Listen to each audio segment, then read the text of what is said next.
नमस्कार दोस्तों, स्वागत है आप सभी का आज के मुख्य समाचार के इस वीडियो में। जी हां दोस्तों, मोदी सरकार की तरफ से बड़ी और महत्वपूर्ण खबर की अपडेट निकल कर आ रही है, जिसकी सटीक जानकारी हम आपको इस वीडियो में देंगे। बस आप इस वीडियो के साथ अंत तक बने रहें।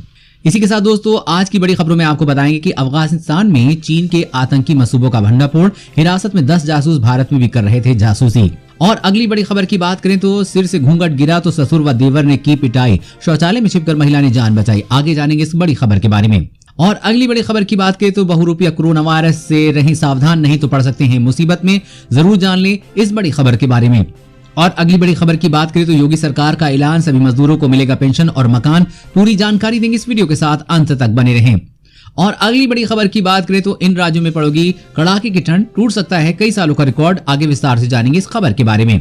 और अगली बड़ी खबर की बात करें तो बड़ी कामयाबी, हो जाओ तैयार, आईसीएमआर का दावा, स्वदेशी वैक्सीन कोवैक्सीन है सुरक्षित और असरदार। और अगली बड़ी खबर की बात करें तो बड़ा ऐलान, आईपीएल 2022 में खेलेगी 2 नई टीमें, बीसीसीआई ने दी 10 टीमों को मंजूरी। पूरी खबर जानने के लिए बने रहिए हमारे साथ में। जी हाँ दोस्तों, ऐसी और भी कई बड़ी खबरों की अपडेट निकल कर आ रही है, जिसकी सटीक जानकारी आपको इस वीडियो में देंगे। लेकिन उससे पहले आपसे एक छोटी सी रिक्वेस्ट है, मुझे इस वीडियो को बनाने में बहुत मेहनत लगती है, तो इस मेहनत के लिए वीडियो पर एक लाइक जरूर कीजिएगा। साथ ही वीडियो के नीचे दिए गए इस लाल बटन को दबाकर चैनल को सब्सक्राइब कीजिए और इस घंटी को भी दबाइए, ताकि आपको दिन भर की बड़ी खबरों की जानकारी लगातार मिलती रहे। तो चलिए दोस्तों, एक एक करके सभी बड़ी खबरों के बारे में जान लेते हैं। तो दोस्तों, आज की पहली बड़ी खबर की अपडेट की बात करें तो अफगानिस्तान में चीन के आतंकी मंसूबों का भंडाफोड़, हिरासत में 10 जासूस। जी हाँ, पाकिस्तान का सदाबहार दोस्त चीन दुनिया भर में आतंकी घटनाओं को अंजाम देने की फिराक में है। इसकी पुष्टि अफगानिस्तान की राजधानी काबुल से गिरफ्तार हुए 10 चीनी जासूसों ने की है। यहाँ एक चीनी मॉड्यूल का भंडाफोड़ हुआ है जो आतंकी सेल का संचालन कर रहा था। ये जानकारी पश्चिमी एशियाई देश के राजनयिकों और सुरक्षा अधिकारियों ने दी है। घटना की जानकारी रखने वाले काबुल और दिल्ली में मौजूद लोगों ने कहा कि मॉड्यूल का भंडाफोड़ होने से बीजिंग को काफी शर्मिंदगी उठानी पड़ रही है। अब वो इस मामले को छिपाने के लिए अशरफ गनी सरकार को मनाने की कोशिश कर रहा है। हाल ही में 10 चीनी नागरिकों को अफगानिस्तान के राष्ट्रीय सुरक्षा निदेशालय द्वारा जासूसी और आतंकी सेल चलाने का आरोप में हिरासत कर लिया गया है। माना जाता है कि ये चीनी नागरिक चीन की जासूसी एजेंसी राज्य सुरक्षा मंत्रालय से जुड़े हैं। सालों में ये पहली बार है कि जब चीनी नागरिक अफगानिस्तान में जासूसी करते हुए पकड़े गए हैं। जब से अमेरिका ने अफगानिस्तान से अपने सैनिकों को वापस बुलाया है, तब से ही बीजिंग यहाँ तेजी से अपने प्रभाव का विस्तार कर रहा था। साथ ही यहाँ से भारत में भी अपने जासूस भेजने की प्लानिंग कर रहा था। और अगली बड़ी खबर की बात करें तो सिर से घूंघट गिरा तो ससुर व देवर ने की पिटाई, शौचालय में छिपकर महिला ने जान बचाई। जी हाँ, रसोई में काम करने के दौरान सिर पर घूंघट न संभल पाना एक महिला को भारी पड़ गया। आरोप है कि घूंघट गिरते ही उसके ससुर ने गाली गलौज करते हुए पीटना शुरू कर दिया। शोर सुनकर आए देवर ने भी उसे बचाने की बजाय डंडे से पीटा। पीड़िता ने शौचालय में छिपकर अपनी जान बचाई। सूचना मिलते ही पुलिस मौके पर पहुंची और उसे अस्पताल ले गई। शिकायत के आधार पर थाना पुलिस ने केस दर्ज कर जांच शुरू कर दी है। हरिनगर निवासी संध्या ने बताया कि रसोई में काम करते वक्त उसका पल्लू सिर से सड़क गया। इस पर उसके ससुर महिपाल ने उसे डांटना शुरू कर दिया और गाली देने लगा। विरोध करने पर महिपाल ने मारपीट करनी शुरू कर दी। बाद में देवर अमित डंडा लेकर आया और उसने भी मारना शुरू कर दिया। आरोप है कि उसके ससुर अक्सर उसे दहेज कम लाने के लिए ताने देते थे। उसके पिता व भाई ने दहेज में बाइक दी थी, जबकि देवर को दहेज में कार लेनी थी। इससे महिला के ससुर नाखुश थे और अक्सर उसे ताने देते थे। इसी गुस्से में आकर उन्होंने वारदात को अंजाम दिया। पुलिस ने केस दर्ज कर जांच शुरू कर दी है। दोस्तों, ऐसे दहेज के लोभियों को क्या सजा मिलनी चाहिए, नीचे कमेंट करके जरूर बताइएगा। और अगली बड़ी खबर की बात करें तो बहुरूपिया कोरोना वायरस से रहें सावधान, नहीं तो पड़ सकते हैं मुसीबत में। जी हाँ, कोरोना वायरस की नई किस्म का पता चलने के बाद दुनिया भर में दहशत पैदा हो गई है। ब्रिटेन समेत कई देशों ने सख्त लॉकडाउन लगा दिया है, जबकि कई देशों ने ब्रिटेन से फ्लाइट्स पर रोक लगा दी है। भारत में ब्रिटेन से आए यात्रियों की ट्रैकिंग शुरू कर दी गई है और भारत में आगमन पर एयरपोर्ट में ही कोरोना टेस्ट कराना अनिवार्य कर दिया गया है। कोरोना का नया स्ट्रेन आने से कई सवाल उठने लगे हैं। ये स्ट्रेन पहले वाले से किस तरह से अलग है? जो वैक्सीन बन गई है, क्या वो इस नए स्ट्रेन पर असरदार होगी? और अब बचाव के लिए क्या एहतियात बरतने होंगे? कोरोना वायरस किसी भी अन्य वायरस की तरह तेजी से खुद को बदलने में सक्षम है। इस बदलाव के दौरान ये पहले से ज्यादा शक्तिशाली तो कभी पहले से कमजोर हो जाता है। लगातार होते हुए इस बदलाव को म्यूटेशन कहते हैं और इसी के आधार पर जब कोई वायरस तेजी से फैलने लगता है तो उसे वायरस का नाम, वर्जन या स्ट्रेन कहते हैं। नए स्ट्रेन को छोड़ दें तो अभी तक कोरोना वायरस के कम से कम 8 स्ट्रेन मिल चुके हैं। पहले वाले सभी स्ट्रेन बहुत ज्यादा बदलाव नहीं आए थे, लेकिन नए स्ट्रेन में 17 बदलाव दिखाई पड़े हैं, जो बड़ी परेशानी करने वाली बात है। दुनिया भर के वैज्ञानिक अब तक कोरोना वायरस के 8 से ज्यादा स्ट्रेन का पता लगा चुके हैं और दावा है कि कोरोना वायरस हर 15 दिन में खुद को बदलने में सक्षमता रखता है और इसी के लिए सावधानी बरतने की जरूरत है। और अगली बड़ी खबर की बात करें तो योगी सरकार का ऐलान, सभी मजदूरों को मिलेगी पेंशन और मकान। जी हां, यूपी में रहने वाले मजदूरों के लिए एक बड़ी खबर जी आ रही है। मिली जानकारी के मुताबिक योगी सरकार ने ऐलान किया है कि मनरेगा में काम करने वाले मजदूरों को कई तरह के लाभ दिए जाएंगे। इससे इनके जीवन की परेशानियां दूर हो जाएंगी। खबर के मुताबिक न्यूनतम 90 दिन मनरेगा में काम करने वाले मजदूरों को आवास, शौचालय, पेंशन, चिकित्सा जैसी सुविधाएं मिलेंगी। इसको लेकर तैयारी शुरू कर दी गई है। बहुत जल्द इन मजदूरों को सरकार के इसका लाभ मिलना शुरू हो जाएगा। बता दें कि इसके लिए कर्मचारी कल्याण बोर्ड ने अपर आयुक्त से सभी मजदूरों की पूरी सूची मांगी है ताकि बहुत जल्द इसकी प्रक्रिया पूरी की जा सके।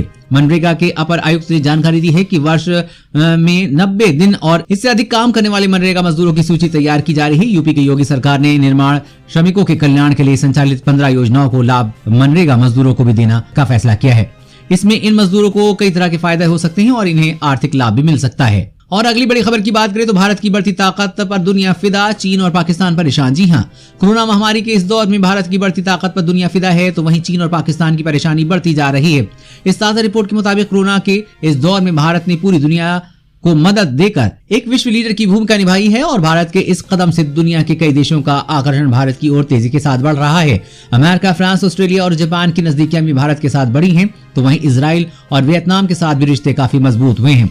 आज के समय में चीन, पाकिस्तान और तुर्की को छोड़ दिया जाए तो लगभग सभी देशों को भारत से रिश्ते बेहतर हुए हैं। वहीं चीन की विस्तारवादी नीतियों को रोकने के लिए अमेरिका, जापान और ऑस्ट्रेलिया जैसे बड़े देशों ने भी भारत की जरूरत को महसूस किया है।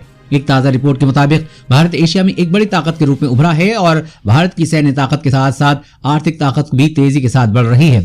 इससे चीन और पाकिस्तान को टेंशन बढ़ती जा रही है और उसे रात दिन चिंता सता रही है। और अगली बड़ी खबर की बात करें तो इन राज्यों में पड़ेगी कड़ाके की ठंड, टूट सकता है कई सालों का रिकॉर्ड। जी हां, देश के कई राज्यों में कड़ाके की ठंड पड़ रही है। पहाड़ों पर बर्फबारी के कारण ठंड बढ़ती ही जा रही है। आने वाले दिनों में बर्फीली हवाएं और ठंड बढ़ाएगी।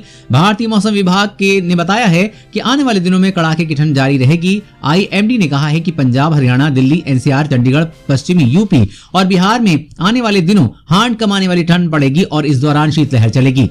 मौसम विभाग के मुताबिक कश्मीर में ठंड में मामूली सुधार हुआ है क्योंकि न्यूनतम तापमान में थोड़ी बढ़ोतरी दर्ज की गई है। मौसम विभाग ने 2 दिन तक हल्की बर्फबारी की संभावना जताई है। बर्फबारी के बाद मैदानी इलाकों में और ठंड बढ़ेगी। IMD ने संभावना जताई है कि जम्मू कश्मीर, लद्दाख, गिलगित बाल्टिस्तान और मुजफ्फराबाद, हिमाचल प्रदेश, उत्तराखंड और पंजाब में आने वाले दिनों में पाला पड़ सकता है। इसके साथ ही हरियाणा, चंडीगढ़ और दिल्ली, पूर्वी उत्तर प्रदेश और राजस्थान में भी पाला पड़ सकता है। और अगली बड़ी खबर की बात करें तो बड़ी कामयाबी, हो जाओ तैयार। ICMR का दावा, स्वदेशी वैक्सीन कोवैक्सीन है सुरक्षित और असरदार। जी हां, महामारी अब बस कुछ दिनों की मेहमान है। देश में कोरोना का काल तैयार हो गया है। वैक्सीन का इंतजार जल्दी खत्म होने जा रहा है। अपनी स्वदेशी वैक्सीन कोवैक्सीन पूरी तरह से सुरक्षित और असरदार है। भारत बायोटेक के साथ मिलकर वैक्सीन बना रहे ICMR ने दावा किया है कि स्वदेशी वैक्सीन के ट्रायल में बड़ी सफलता हासिल की है। ICMR का कहना है कि कोवैक्सीन पूरी तरह से सुरक्षित और प्रभावी रही है। प्रतिरक्षात्मक प्रोफाइल डेवलप होते देखा गया है। कोवैक्सीन को इन रिजल्ट की वजह से ही लासेंट ने भी अपनी रिपोर्ट में इसे प्रकाशित किया है। पहले 2 चरण के ट्रायल में नतीजे बेहद सकारात्मक मिले हैं। अब तीसरे फेज का ट्रायल शुरू किया जा रहा है जिससे परिणाम जल्द ही मिल जाएंगे, जिसके बाद इसका टीकाकरण भी भारत में शुरू किया जाएगा। और अगली बड़ी खबर की बात करें तो लद्दाख में चीन के मंसूबों को कामयाब नहीं होने देगा भारत, देगा मुंहतोड़ जवाब। जी हां, भारत और चीन के बीच बॉर्डर पर तनाव कम होने का फिलहाल कोई संकेत नहीं है। पिछले कई महीनों से पूर्वी लद्दाख में भारत और चीन की सेनाएं डेरा जमाए हुए हैं। कई दौर की बातचीत भी हुई है लेकिन फिलहाल कोई हल नहीं निकल पाया है। मामले से परिचित लोगों ने कहा है कि भारत चीनी सैन्य कमांडरों के उस प्रस्ताव को खारिज कर देगा जिसमें उसने भारतीय सेना से फिंगर 1 से हटाने की बात कही है।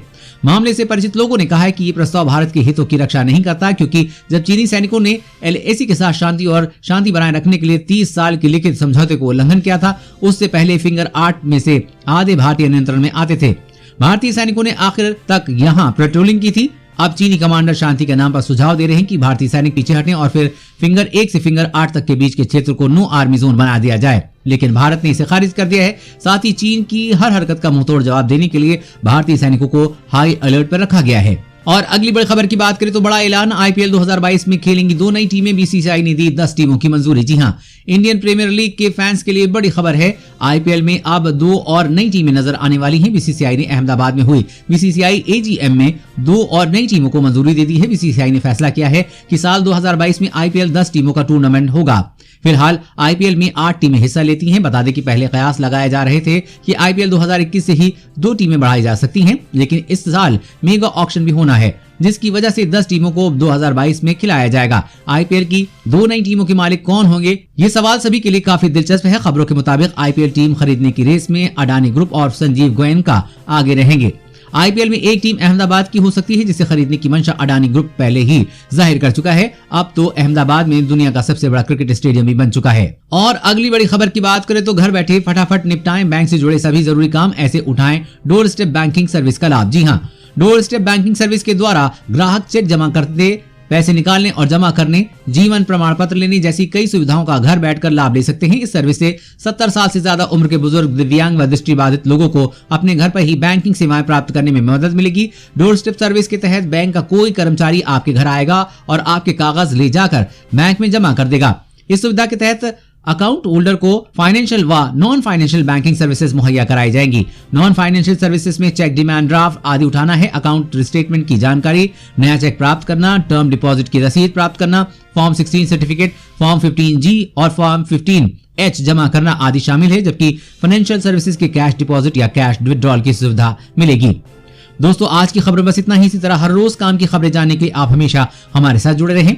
हमारे साथ जुड़ने के लिए वीडियो के नीचे दिए गए इस लाल बटन को दबाइए और साथ ही इस घंटी को भी दबाइए, ताकि आपको हर खबर की सटीक जानकारी मिल सके। जय हिंद।